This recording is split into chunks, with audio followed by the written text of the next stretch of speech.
विनय की मूर्ति भगवान वेदव्यास जी ने ही मानो श्री माधव जी के रूप में प्रकट होकर जगत का कल्याण किया। श्री वेदव्यास जी ने पहले वेद का विभाजन किया तथा 18 पुराणों का गान किया, फिर महाभारत की रचना की।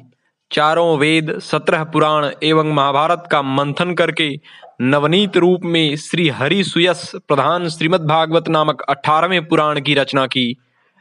अब श्री माधव दास जी के रूप में प्रकट होकर पुनः उन्होंने सब ग्रंथों के तात्पर्य को खोज खोज कर उनका अर्थ बोलचाल की भाषा में विस्तार से वर्णन किया। भगवान की लीला का गान कर जगत में प्रचुर प्रचार करके असंख्य जीवों को संसार सागर से पार किया। इनके इष्ट श्री जगन्नाथ भगवान थे। ये वैराग्य की सीमा थे। इनका हृदय करुणा रस से सदा सराबोर रहता था। श्री माधव दास जी कान्य कुब्ज ब्राह्मण थे। गृहस्थ आश्रम में इन्होंने अच्छी धन संपत्ति कमाई। वे बड़े ही विद्वान तथा धार्मिक भक्त थे। जब उनकी धर्मपत्नी स्वर्गलोक को सिधार गईं, तब उनके हृदय में संसार से सहसा वैराग्य हो गया और उन्होंने घर छोड़ जगन्नाथपुरी का रास्ता पकड़ा। वहां पहुंचकर वे समुद्र के किनारे एकांत स्थान में पड़े रहे और अपने को भगवत ध्यान में तल्लीन कर दिया। वे ऐसे ध्यानमग्न हुए कि उनको अन्न जल की भी सुध न रही। इस प्रकार जब बिना अन्न जल उनको कई दिन बीत गए, तब दयालु जगन्नाथ जी ने लक्ष्मी जी को आज्ञा दी कि आप स्वयं उत्तम से उत्तम भोग स्वर्ण थाल में रखकर मेरे भक्त माधव के पास पहुंचा दें।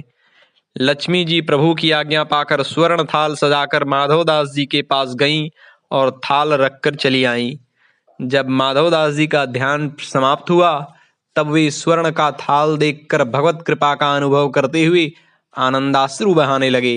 भोग लगाया, प्रसाद पा थाल को एक ओर रख दिया, फिर ध्यानमग्न हो गए।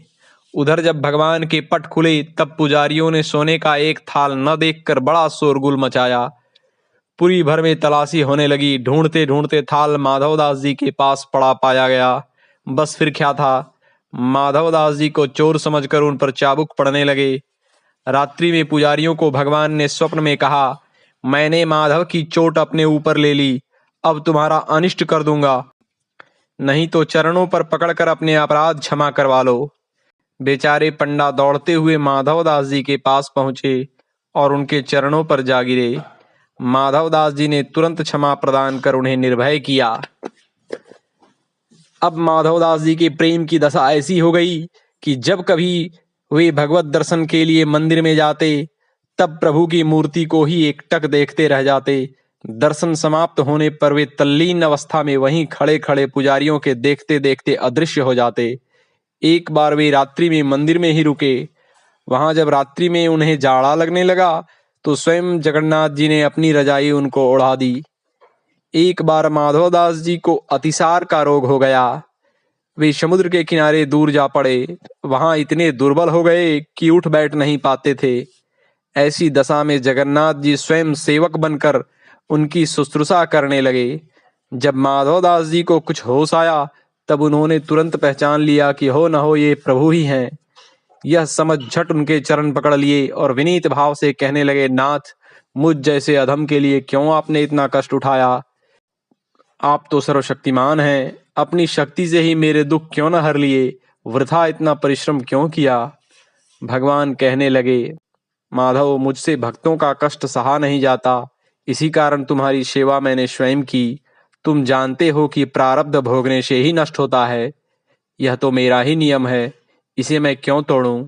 इसलिए केवल सेवा करके प्रारब्ध भोग भक्तों से करवाता हूँ और इसकी सत्यता संसार को दिखलाता हूँ। भगवान यह कहकर अंतर्ध्यान हो गए। ओम।